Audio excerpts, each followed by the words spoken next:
राधे कृष्णा दोस्तों। कर्मों का फल। कर्म कभी न कभी जरूर सामने आता है। एक दिन श्री कृष्ण और अर्जुन बातें करते हुए महल से दूर निकल गए। मार्ग में उन्होंने एक गरीब ब्राह्मण को भिक्षा मांगते हुए देखा। अर्जुन को उस ब्राह्मण पर दया आ गई, अतः उन्होंने उसे सोने के सिक्कों से भरी एक थैली दे दी। ब्राह्मण बहुत प्रसन्न हुआ और वो सिक्के लेकर घर चल दिया।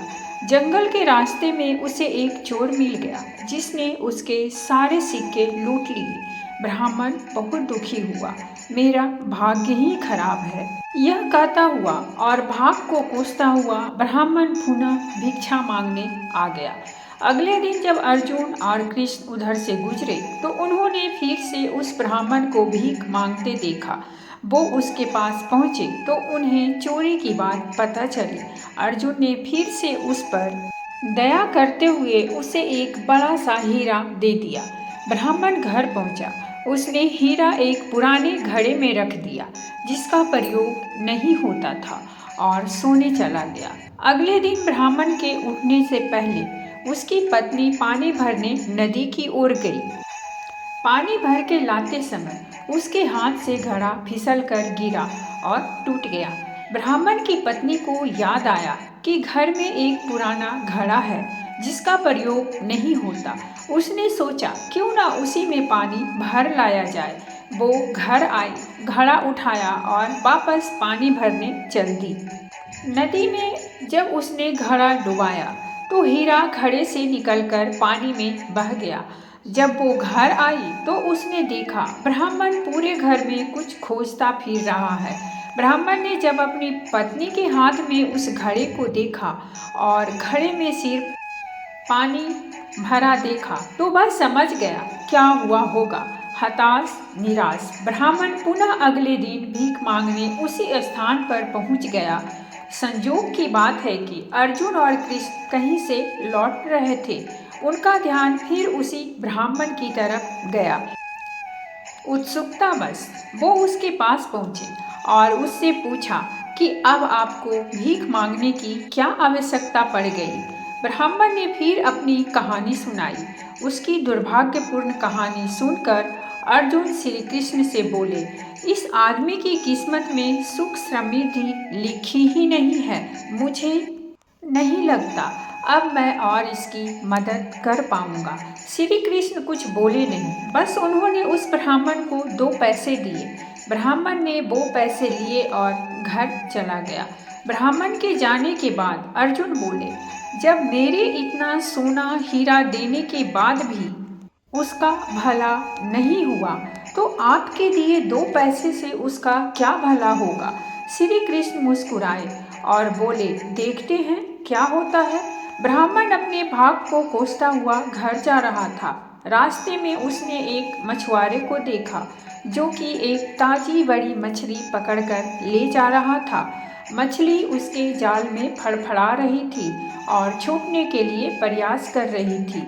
ब्राह्मण को उस मछली की स्थिति देखकर दया आ गई। उसने सोचा, इस 2 पैसे में मेरा क्या होगा भला, क्यों न इससे इस मछली के प्राण ही बचा लिए जाएं। ब्राह्मण ने वह मछली खरीद ली और उसे पुनः नदी में डालने चल पड़ा। नदी में फेंकने से पहले उसने देखा कि मछली के मुंह में कोई बड़ी वस्तु अटकी हुई थी जिसकी वजह से वो सांस नहीं ले पा रही थी। जब उसने मछली का मुंह खोलकर वह बाहर निकाला तो वही बड़ा हीरा निकला जो उसे अर्जुन ने दिया था।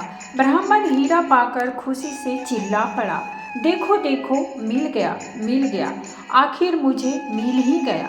उससे थोड़ी ही दूर पर वही चोर जा रहा था जिसने ब्राह्मण के सिक्के चुराए थे।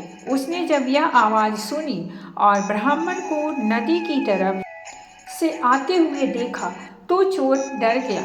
चोर ने उसे देखकर पहचान लिया था कि यह वही व्यक्ति है जिसके सिक्के उसने चुराए थे। ब्राह्मण के चिल्लाने की आवाज़ सुनकर उसे लगा कि ब्राह्मण ने उसे पहचान लिया है और अब वो उसे पकड़वा कर सजा दिलवाएगा। चोर ने ब्राह्मण के पैर पकड़ लिए और बोला, अरे भाई, मुझे माफ़ कर दो, अपने सिक्के ले लो, पर मुझे सज़ा मत दिलवाना, मुझसे बड़ी गलती हो गई। ब्राह्मण क्या बोलता, पर वो सारा माजरा समझ गया। उसने चोर को माफ़ किया, अपने सिक्के लिए और खुशी से मग्न अपने घर चला गया। अगले दिन ब्राह्मण सीधे अर्जुन के पास पहुंचा और उन्हें सारी बात बताई। ब्राह्मण ने अर्जुन को धन्यवाद दिया और चला गया। उसके जाने के बाद अर्जुन श्री कृष्ण से बोले, हे प्रभु, यह क्या चमत्कार है। मेरे सिक्के और हीरे तो उसकी सहायता नहीं कर पाए, पर आपके दिए 2 पैसों ने कमाल कर दिया। इसका कारण जरा स्पष्ट करें। श्री कृष्ण बोले, अर्जुन, यह चमत्कार नहीं, सृष्टि का नियम है जिस पर दुनिया काम करती है। जब उसके पास ढेरों सिक्के और हीरे थे तो वह सिर्फ अपने बारे में, अपनी ज़रूरतों के बारे में ही सोच रहा था। लेकिन जब उसके पास 2 पैसे थे तो भी उसने उस मछली के भले के लिए खर्च कर दिए। इसीलिए फिर उस ब्राह्मण के ज़रूरतों की जिम्मेदारी मैंने ले ली। हे अर्जुन, सत्य तो सत्य है कि जब तुम किसी दूसरे व्यक्ति के दुख दर्द से द्रवित होते हो या अपने सिवा किसी और की ज़रूरतों की चिंता करते हो, उन लोगों के दुख दूर करने और उनकी ज़रूरत पूरा करने का प्रयास करते हो, तो तुम भगवान के कार्य में हाथ बटा रहे होते हो। फिर तुमको अपनी चिंता करने की कोई आवश्यकता नहीं। तुम्हारी ज़रूरत भगवान खुद पूरी करेंगे। जय श्री कृष्ण। तो दोस्तों, ये थी हमारी आज की कहानी, और अगर कहानी अच्छी लगी हो तो प्लीज़ हमारे चैनल को सब्सक्राइब करें, वीडियो को लाइक और शेयर जरूर करें। कहानी सुनने के लिए बहुत बहुत धन्यवाद। मिलते हैं हम एक नई कहानी के साथ।